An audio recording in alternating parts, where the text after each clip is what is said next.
fishing hole. Grab your hat, get your pole. Let's go fishing when you're in the mood. Canadian Sport Fishing, brought to you in part by Rapala, premium fishing gear crafted from experience. Ducket Fishing, pro-driven. Raymarine Electronics, Raymarine, simply superior. Pro Sports Boats, tame the waters.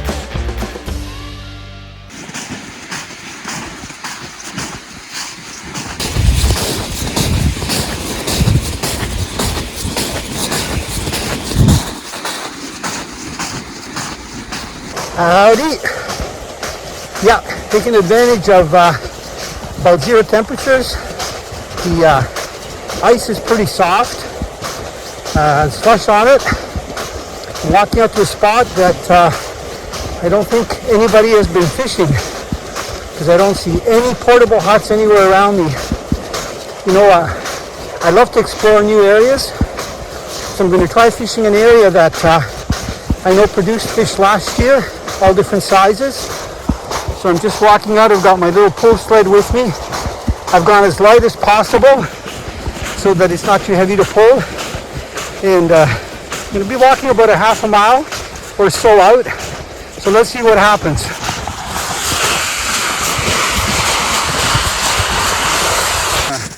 This is my 6-inch auger. I've learned to really respect these blades because they can be really dangerous if you touch them. I do steel them every once in a while. I've got a pocket knife that I use just to make sure the edge is straight. This one's nice because you can see that you can take it apart, so it's 2-piece. But anyway, right now I'm going to try to cut a hole in about 30 feet. Still stick the ice here.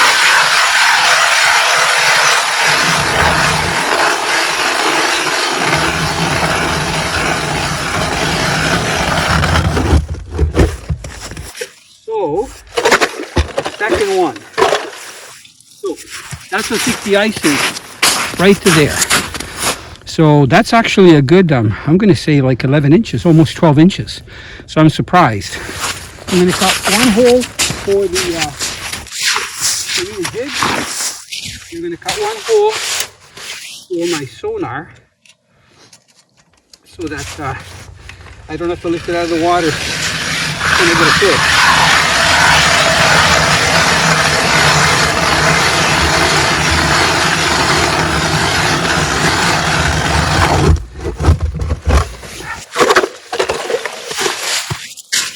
What I'm doing is kicking the snow away so that my digging line won't get stuck on any of the ice particles, chunks. If it does start to freeze, we'll probably be fishing out here pretty well until it gets dark, just to see if any walleyes move in.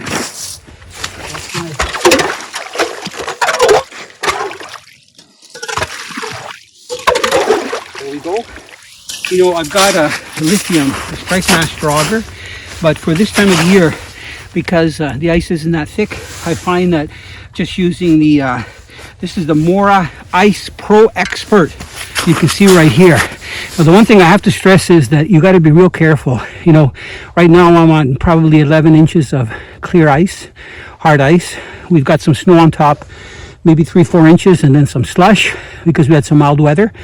But you got to be so careful because the ice doesn't necessarily mean it's going to be consistent everywhere.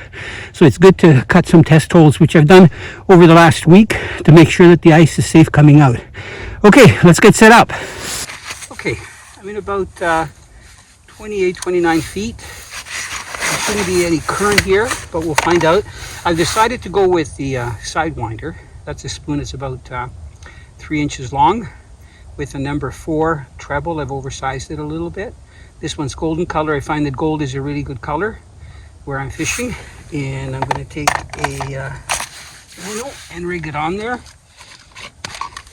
I rig my minnows on so that they're on there pretty good. I don't think the fish care. So this is a emerald shiner that many of you are familiar with. You know, for you guys that fish Lake Simcoe or a lot of the lakes, especially up north, it's one of the most common bait fish. And they move into shallow water in the fall, so they're quite plentiful. When I say shallow water, I'm talking like, you know, out of the really deep water because they're, you can see they're a soft ray fish. They're very light scales. So I'm going to try not to kill it. I'm just going through the back on one and through the back on the other. So this guy's on there pretty good. He should still be alive. I'm going to try to show you the spoon here so that you see the action on it. Water's kind of clear. I've got my little plastic scooper. I've learned over the years that a plastic scooper is much better because it's less likely to slide out of your hands and down the hole. So when that lure is stationary, you can see that bait fish is horizontal, the way it would normally swim. So this is a real fluttering spoon. So it's not a really heavy spoon. Let me just get it on this side of the hole. Can you see how it's fluttering? It's got a really nice flutter to it. So the reason I'm using this spoon to start off with, I want to see if I can attract fish from a further distance. Okay, so I'm going to let that down. And I'm using the free fall spool again, reel from Rapala. This is it here from 13 Fishing, free fall. And this one is called the Black something. Black Betty. Why is it called Black Betty? I don't know. Marketing thing. So you can see on my sonar, my line is leaving a track as it's going down near the bottom. I'm a big fan of ray marine in the summertime and the wintertime. So I use the sonar to mark the depth, but I also watch the depth with my rod. So I go down with my line until my line goes slack. So I'm going to let a little bit more line out. So that's bottom right there. My line is slack. I don't know if you can see that on camera. So I'm going to just tighten it up so that right now that's right on the bottom. So my downstroke, I'm going to be that far off bottom. You can see how far I am here. There I am, jigging. And I don't really want to mark perch because I'm looking for walleye. If I do start marking perch, I'm going to put a smaller spoon on and maybe get a bunch of perch. So let's see here. So I really like this tickle stick. This is the medium action one. You can see it's got a yellow tip, which is really good if fish are hitting light. But then the main rod, because this is a medium light, is pretty stiff, so it's perfect. And my drag is set pretty tight because I want to get the hook into the walleye. I'm not messing around. Once I get the hook in, then I can enjoy fighting it.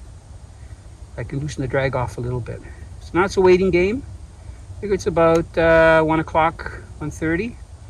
So peak time should be around, I'm guessing, 3 to 5. We'll see what happens. So.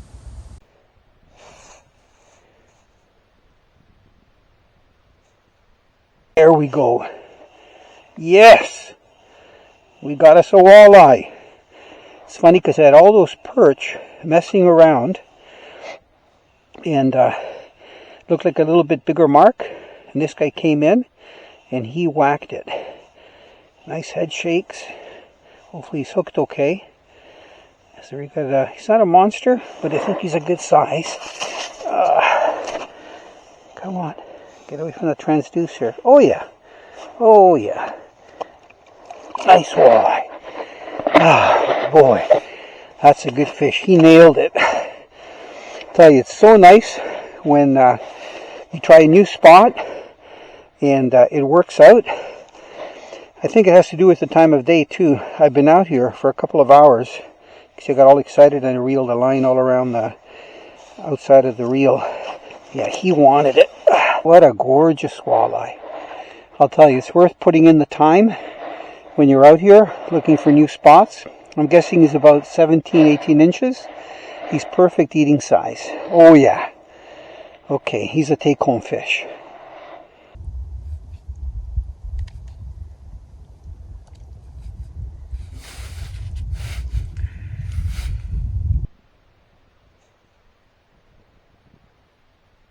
Oh, I didn't think he was that big. I thought he was just a small fish. Guy's fighting good. Oh yeah, another nice eater. Come on. Oh, he's not ready yet. Oh, he's not hooked that well. Come on, don't get caught on the ice. Come on over here. Oh, just up here. Come on. Yes, nice walleye. Oh, beautiful. Would you say that's another good eater? I think so. Look at that, is a beautiful walleye. Man, I had to work him to hit, but he hit. Gorgeous fish. I'm going to get the hook out and get my jig down there real quick, because it might be another one. This is the best time. It's about 5 p.m. I think I'll be able to use that minnow again. Hook just in the side of the mouth. Come on, there. Look. One more look. Look at what a gorgeous fish. Tell you what, these are good eating. Okay, I'm just going to toss them over there. Make sure my minnow is hooked up okay. You know what? I think it's okay, even though he's chewed up a little bit. And I'm going to lower it right back down. Starting to get cool because the temperature is dropping, but that's okay. So you can see on the sonar, there's my line going down. Let's see here. And that was a beautiful hit. I worked them. Got him. There. Right down. And let's see if there's any more down there.